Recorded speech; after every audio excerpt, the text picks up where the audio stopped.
So they start out showing you the unit circle and then how it moves. This is basically the sine graph shifted by a pi over 2, by 1 quadrant. All right. So when you think about the cosine graph, it is going to follow the same pattern. It's just going to start at different places. So when we do, for example, the cosine of 0, the cosine of 0 is 1. So if I were to look on my unit circle, the cosine of 0 is positive 1. And so for the cosine graph, you're going to do the same concept. You're going to figure out where you start. You're going to figure out where you end. For a standard cosine graph, it also cycles in a 2 pi or in a complete circle. So you want to figure out, where do I start? Where do I end? You want to figure out your halfway point and your quarter marks. All right. And then the pattern is just shifted. For a cosine graph, you start at your highest value. So wherever your amplitude takes you. At your 1/4, you are back at your midline. Halfway, you are at your lowest point, wherever your amplitude takes you from your midline. 3/4 of the way, you are at your midline again, and then you end at your highest point. And so the cosine graph is going to, if I were to have several cycles of this, it would look just like a sine graph. And we actually are going to start shifting them left, right, up, and down. And all you do with a sine graph to get to cosine is you shift it. And it's just slid over from one. It's just a translation of the sine graph. All right. So this is your cosine graph. Start at your highest, go to your midline, lowest, midline, and back to your highest. All right, let's look at the first example. All right. The amplitude and period are going to be the same here. So when I look at amplitude of a cosine function, it is also absolute value of a, just like it was. That's why on your handout, you have sine and cosine. It's because these apply to both of them. B is the number of cycles in 2 pi. So then 2 pi divided by b is the period. Same thing again as your sine function. Let's look at sketching a graph then. Sketching a graph. So once again, when you sketch a graph for me, you are going to usually I require 1 cycle and then arrows on the end, but I also require that you list out the amplitude and the period and all of that good stuff. So we're going to start with amplitude. Amplitude of the graph y equals 1.5 cosine of 2 pi. What is the amplitude here? 1.5. What is the period? Yeah, it's 2 pi over 2. So what is my period? Pi. All right. Because I'm going to use, my formula is 2 pi over my b, and the number in front of the theta is my b. All right. So that means I am going to complete an entire cycle from 0 to pi. Okay? And then I'm just going to divide it up. So my halfway mark is going to be at pi over 2 here, my 1/4 and my 3/4, right? And then I'm going to go up to an amplitude of 1.5, which is right here. All right? So then for cosine, I am going to start at my highest value. At my 1/4 mark, I'm going to go to my midline. At my halfway mark, I am going to go to the lowest point here, back to my midline, and up to my highest.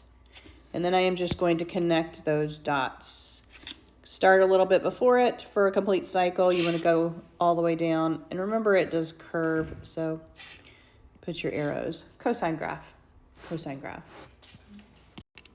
Y equals -1/2 cosine of theta pi. All right? Now, my amplitude is absolute value. So what is my amplitude here? It's just 1/2, right? My period, they actually put a pi in here. So it's 2 pi over pi. My period is just 2. So they gave it to me in terms of numeric, not in radians here. I mean, well, it's still radians, but let's do this. All right. Now, here's the thing. I have a negative in front of my function. Let's think back to when we graph things. When you had a negative in front of a linear function, which direction did it go? Most linear functions go up. This goes down. Yeah. Parabola. What does a negative in front of a parabola do? It tells you it does what? Remember parabolas? What does a negative do for a parabola?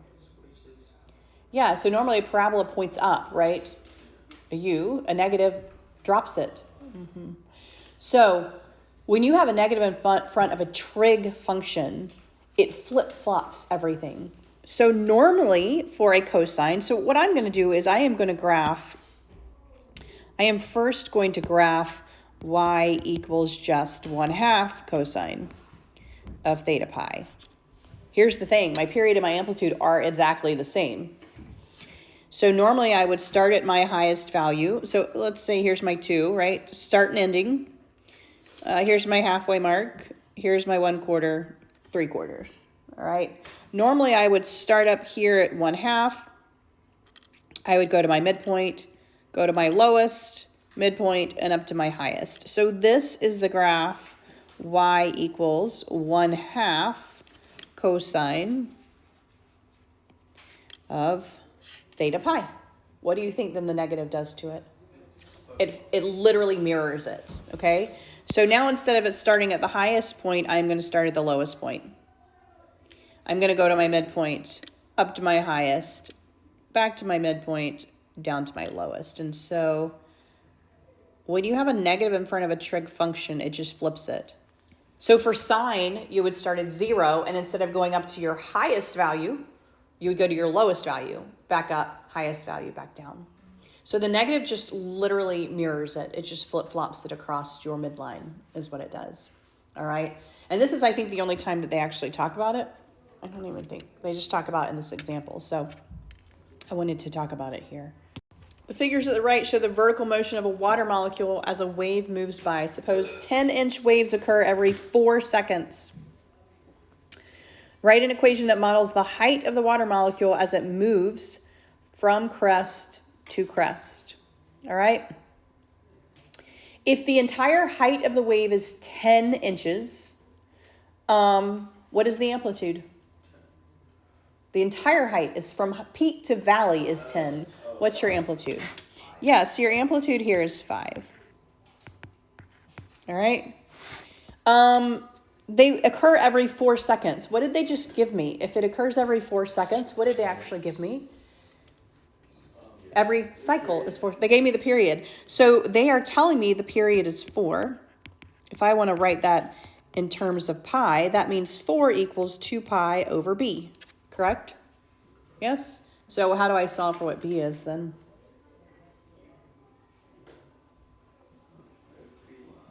So you can flip both of them, right? 1/4 should equal b over 2 pi. Yes, everybody agree I can do that. So it's going to be 2 pi over 4, which gives me what? So b equals pi over 2. All right? B equals pi over 2. This is, if you look at the picture here, you could actually probably write it either way, but it is actually starting right here. They're starting at the crest, they're going down, and then they're going up. So this is the starting point here. All right, so it's starting at the high, so that's a cosine graph. I have my amplitude, which gives me my A, and I have my B. So if I want to write this function out, I would say, well, the function's going to look like this. Amplitude goes in front. B goes in front of the theta. And that would represent my wave. All right. By the way, they write sound waves this way too as well. You can write a sound wave the same way. All right. So given the information, you can write the function itself. So model these. Well, I gave you that one because he's there. Do B. So by the way, when they give you the period, they have not given you B. So like for this one, 6 pi equals 2 pi over B. All right? So they have not given you B. That's why the B here is 1/3. They've given you the period, not the B.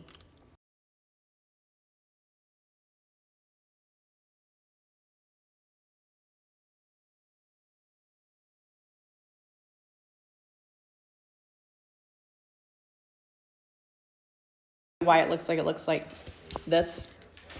Tangent function. So remember, tangent is y over x, right? Is your sine over your cosine. Tangent is sine over cosine. You will notice that on this graph, you have discontinuities, right? Discontinuities. We've talked about when functions are discontinuous. If you can remove it, it's a whole. If you cannot remove it, it is an asymptote, vertical asymptote here. So you'll notice that it has vertical asymptotes at pi over 2. Tangent function is discontinuous at pi over 2. Why?